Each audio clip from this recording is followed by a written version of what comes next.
nos presenta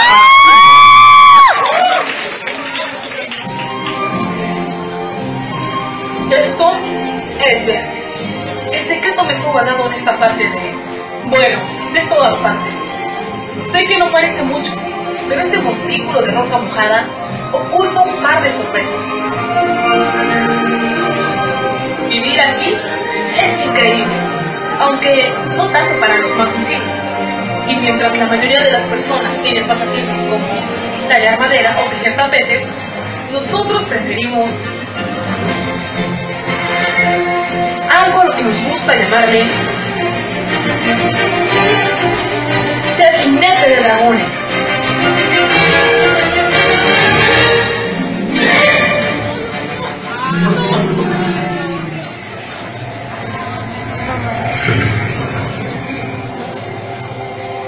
Ay, por favor, papá, ¿en serio?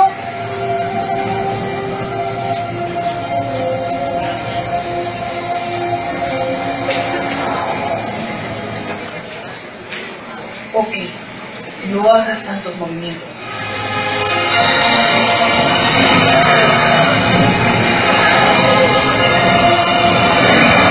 Tú tranquilo, tranquilo.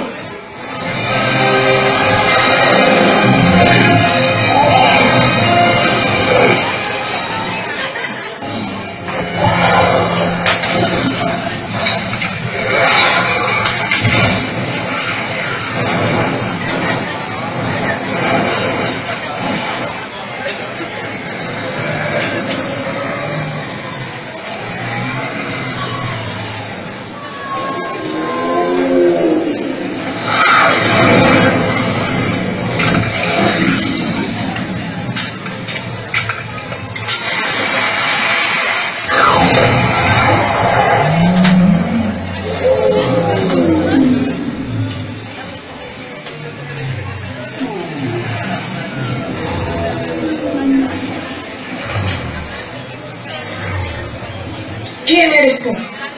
¿El ladrón de dragones? ¿Drago Mamadura? ¿Al menos entiendes algo de lo que estoy diciendo?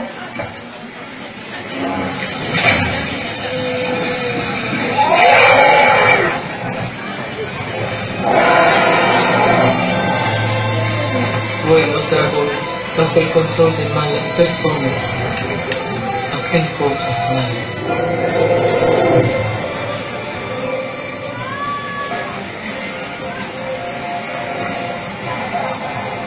Papá, daré mi mejor esfuerzo.